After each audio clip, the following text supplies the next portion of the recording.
नमस्कार, मैं हूँ सुरेश कुमार और आप देख रहे हैं मोठार न्यूज़। एक मुलाकात सरपंच के तहत इस कार्यक्रम में आज हम पहुँचे ग्राम पंचायत मोरखा के, जहाँ पर हम वहाँ के सरपंच साहब के प्रतिनिधि के रूप में यशवंत कंवर, जिनके प्रतिनिधि के रूप में हमारे से जो बात करेंगे उमेश सिंह जी, उनसे आज बात करेंगे हम।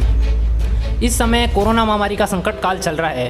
पूरे देश में नहीं अपितु पूरे विश्व भर में ये कोरोना महामारी इस प्रकार से फैल चुकी है कि लोग इससे परेशान हो चुके हैं। अब तक देश में पूरे विश्व भर में भारत में सबसे ज़्यादा लॉकडाउन लगा दिया गया है, लगभग 68 दिन का। ये आज लॉकडाउन 4 का आज 5वां दिन है। तो हम अब हर ग्राम पंचायत स्तर पर जाकर वहाँ के सरपंच प्रतिनिधि से सरपंच जो है उनसे जान रहे हैं क्या उनकी रणनीति थी कोरोना महामारी से लड़ने के लिए। उनके ग्राम पंचायत स्तर में किस प्रकार उन्होंने इस कोरोना महामारी में अपने ग्राम पंचायत स्तर पर बचाव के कार्य किए, किस प्रकार उन गरीब मजदूरों का मदद की, किस प्रकार से उन्होंने बाहरी प्रवासियों की ज़्यादातर उनको लाने ले जाने या भिजवाने यहाँ के जो मजदूर थे उनकी किस प्रकार से व्यवस्था की, जानेंगे आज सरपंच साहब से। प्रतिनिधि के रूप में हमारे साथ उमेश सिंह जी हैं, उनसे बात करेंगे। तो सबसे पहले तो सर आपका स्वागत है हमारे चैनल पर। धन्यवाद। तो सर हम आपकी ग्राम पंचायत स्तर पर ये जानना चाहेंगे कि आपने इस कोरोना महामारी जो कि विश्व भर में फैली हुई है, तो आपने इससे निपटने के लिए किस प्रकार अपने ग्राम पंचायत स्तर पर व्यवस्था बनाई, रणनीति बनाई? हमारे ग्राम पंचायत मोरखा के अंदर ज़्यादा उनको हमने घर जाकर के सब लोगों को बताया और डिस्ट्रेक्शन दूरी के बारे में ज़्यादातर बताया और लोगों को समझाया कि भाई ये महामारी बीमारी इसका कोई इलाज नहीं है, आप अपने दूरी बनाए रखें। इसका अभी तक हमारे विश्व भर में कोई इलाज नहीं आया है, कोई नई दवाई आई है। और हमने गली और मोहल्ले सार्वजनिक स्थानों पर हमने सैनिटाइज करा के गली मोहल्लों को हमने दवाई के छिड़काव किया। तो बिल्कुल सर ने ये बताया कि यहाँ पर इन्होंने इस प्रकार से व्यवस्था की। अब हमारा नेक्स्ट इनसे क्वेश्चन रहेगा कि सर आप ज़्यादातर यहाँ के लोग बाहर के प्रवासी बाहर रहते हैं, ज़्यादातर व्यापारी अपने मजदूरी के लिए बाहर राज्यों में गए हुए हैं, तो किस प्रकार आपने उनके लिए लाने और उनको रखने की व्यवस्था की? हमारे ग्राम पंचायत मोरखा में जो बाहर से प्रवासी है उनकी हमने लिस्ट बनाई। 2 गांव है, जूना और मोरखा। तो जोना के 350 प्रवासियों की लिस्ट बनाई और मोरखा में 300 ऐसे 750 लोगों की लिस्ट बनवा के हमने समिति के कार्यालय में पहुंचाई और वहां से उनके वहाँ प्रवासियों के द्वारा पहुंचाई गई और प्रवासी वहां से आए तो हमने अलग से रख रखाव के लिए अपने सेंटर बनाया गया और सरकारी अस्पताल के अंदर उनके दवाई में पूरा उसकी जांच करवा के सेंटर के अंदर उनको रखवाया और उनके खाने पीने की और व्यवस्था की गई और दोनों टाइम उनको सैनिटाइज से छिड़काव किया गया। तो सर अभी तक क्या इस महामारी के तहत आपकी ग्राम पंचायत में कोई पॉजिटिव केस सामने आया है या नहीं आया? ग्राम पंचायत मोरखा में दोनों गाँवों में अभी तक कोई पॉजिटिव नहीं आया है।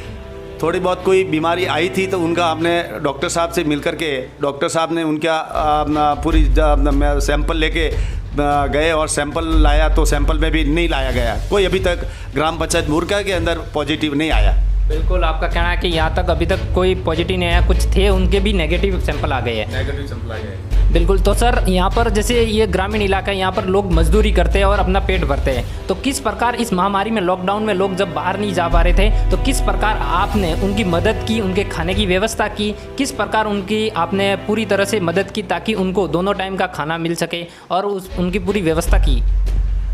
जो सैनिटाइज करके उनको जो होम क्वारंटाइन किया था उनको हमने भामाशाहों को प्रेरित करके किट बनवाए गए और भामाशाहों द्वारा हमने उनके खाद्य सामग्री की व्यवस्था की और अच्छी सामग्री की व्यवस्था करके उनको जाकर के हमने दी गई। दूसरी बात, जो लोग घर पे थे उनके लोगों को हमने जो मनरेगा का कार्य बंद रहा था उनको कार्य वापस शुरू करवाया गया और लोगों को हमने नरेगा का कार्य में शुरू करके उसको प्रेरित किया और लोगों को लगवाया और खाद्य सामग्री की किट द्वारा व्यवस्था की गई और भामाशाह को प्रेरित किया और कोई तकलीफ नहीं आने दी, उनको आराम से रहने की पूरी व्यवस्था की गई बढ़िया और खाना दोनों टाइम दिया गया। बिल्कुल। तो सर आपने बहुत अच्छी व्यवस्था की, इसलिए अब कोरोना महामारी का प्रकोप धीरे धीरे कम हो रहा है। इसका एक ही इलाज है, हम भी आपको कहना चाहेंगे आप सोशल डिस्टेंसिंग बना रखें और यही चैन है, इसका इलाज यही है कि ये चैन जब टूटेगी तभी इसका इलाज पॉसिबल है। अभी तक यहाँ तक कोई इसकी दवाई नहीं बनी है पूरे विश्व भर में, अभी प्रोसेस जारी है। और सर हमारा एक लास्ट सवाल आपसे ये रहेगा कि आपको राज्य सरकार और केंद्र सरकार से किस प्रकार से लोगों की मदद के लिए कोई योजनाएं या फिर कोई सुविधाएं दी है तो वो हम जानना चाहेंगे। राज्य सरकार और केंद्र सरकार के ओर से जो इन लोगों को 2500 रुपये आए हैं जो उनके खाते में जमा हुए हैं, बैंकों में जिनके जिनके खाते थे उनके खातों में जमा हुए हैं, जिनका इंदिराज हमारे पंचायत ऑफिस के अंदर इंदिराज है, और आप आकर के किसी भी टाइम आपको देखना चाहते तो हम बता सकते हैं। बिल्कुल, ये थे ग्राम पंचायत मोरखा के सरपंच प्रतिनिधि के रूप में हमारे से जिन्होंने बात की है। तो हमने ये जानकारी आपको दी है किस प्रकार से इन्होंने व्यवस्था की कोरोना महामारी से लड़ने के लिए अपने ग्राम पंचायत स्तर पर। तो हम आज इनसे जाने हैं सब कुछ सवाल को जवाब, और लोगों के ये भी सवाल थे कि क्या उनके पैसे आए या नहीं। तो सरपंच साहब ने बताया कि इस प्रकार से उन्होंने सबके बैंक खातों में पैसे आए हैं, तो इस प्रकार से उनके पास लिस्ट भी है। आप चाहते हो अगर जानना कि हमारे पैसे आए तो आप इनसे मिल सकते हो, इनकी ग्राम पंचायत में जाके इनसे बात कर सकते हो कि क्या हमारे अकाउंट में पैसे आए कि नहीं। तो ये थी जानकारी जो कि हम एक कार्यक्रम स्टार्ट किया है, एक मुलाकात सरपंच के साथ, तो वो हम स्टार्ट किया है। सब जगह जाएंगे हम, सरपंच साहब से जानेंगे कि क्या उनके ग्राम पंचायत स्तर पर किस प्रकार से उन्होंने व्यवस्था की है। ये हम सबका हर पंचायत में जाके जायजा ले रहे हैं। तो अगर आपको हमारा ये चैनल अच्छा लगा हो, वीडियो अच्छा लगा हो, तो चैनल को वीडियो को आगे से आगे शेयर करें, और मिलते हैं नेक्स्ट वीडियो में। धन्यवाद, और सेफ रहिए, सुरक्षित रहिए और घर पर रहिए। यही सबसे बड़ी इलाज है इसका कोरोना महामारी से। धन्यवाद।